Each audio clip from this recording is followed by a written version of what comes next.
L'artiste est né à Paris.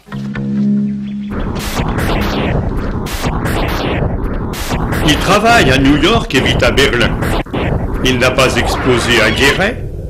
Il a exposé à Londres, à Montréal et à Dubaï. Il a travaillé en collaboration à Venise, Rome et Sydney. L'aventure est née d'une commande du Centre d'art. Mais c'est une véritable rencontre entre les programmateurs et l'artiste qui a permis au projet d'aboutir. De nombreux artistes avaient répondu à l'appel à candidature. Et parmi les réponses, un dossier a paru se détacher d'un ensemble de haut niveau. Ce dossier était pourtant jonché de photographies d'œuvres de l'artiste et non de visuels liés directement au projet et que nous avions pourtant commandé dans l'appel. Toutefois, après un nouveau contact avec l'artiste, ce sont bien les visuels qui se sont montrés déterminants dans la décision de l'inviter à découvrir la structure d'accueil. Le conseil d'administration et le directeur de projet lui ont alors proposé une résidence d'artistes autour du projet qui débuterait 4 ans plus tard. Après ces 4 années, l'intention du Centre d'art n'avait nullement vacillé et son projet était resté le même. L'artiste, de son côté, dans sa propre temporalité, avait travaillé, mais sans jeter de véritable passerelle entre ses travaux récents et le projet arrêté. Toutefois, dès son arrivée, l'artiste s'est approprié le lieu.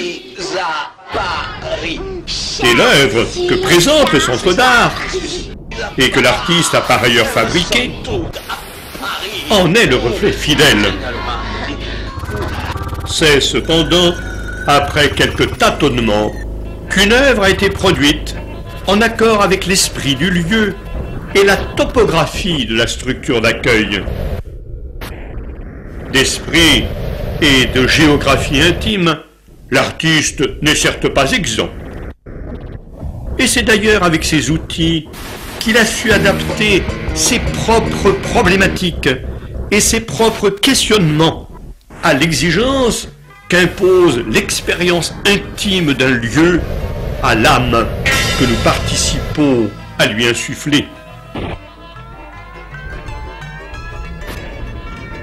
Après cette série d'adaptations, l'œuvre naissait.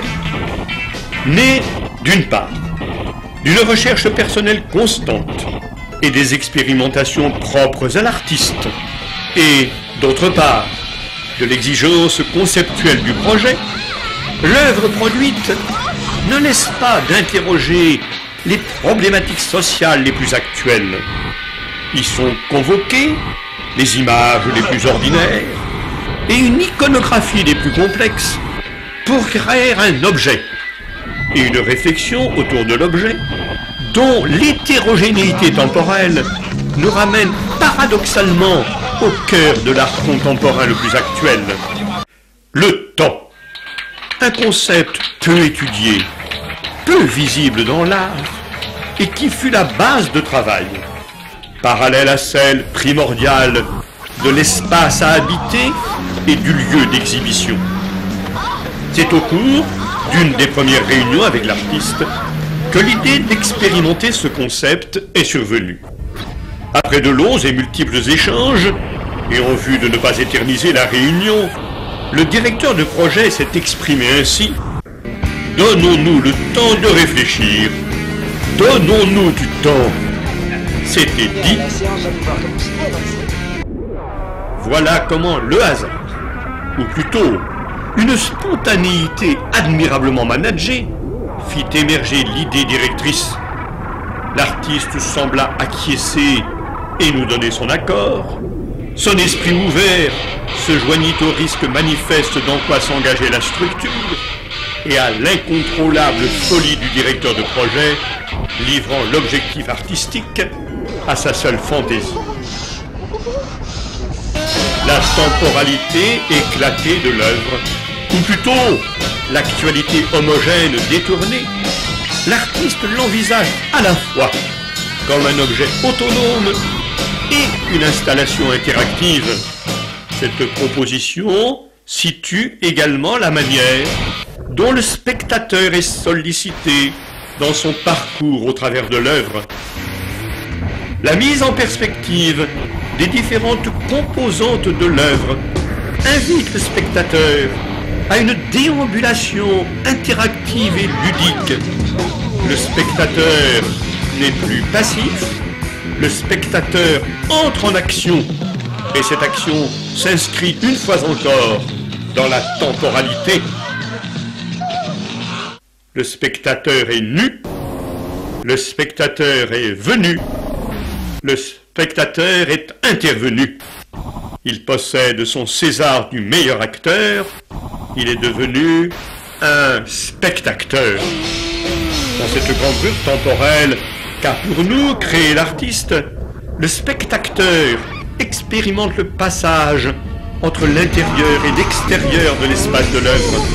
Cette interpénétration œuvre-spectateur ouvre une faille dans le réel du spectateur et le renvoie à sa propre place, son propre corps, jouant des effets d'illusion, pèlerin de sa propre vie, qui, sans nos structures culturelles, ne serait qu'un voyageur égaré dans la vie de ses contemporains.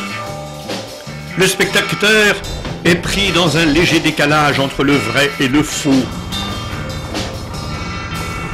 Projeté qu'il est dans cet étrange espace-temps. Ça ne marche pas, ça galope. Face à cet objet, pourtant proche du quotidien, le spectateur se sent déstabilisé par ce qu'il voit, ou ce qu'il croit voir, par le voile du temps jeté sur le réel.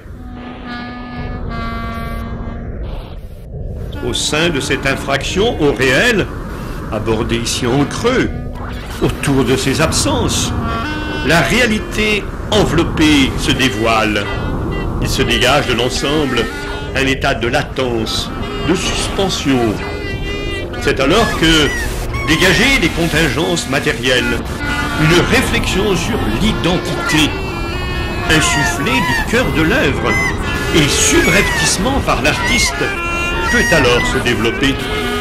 Elle irrigue alors le spectateur à son insu, puis libère son flux, son venin, comme le ferait une poche de sang se libérant de son contenu dans un cerveau mis à nu.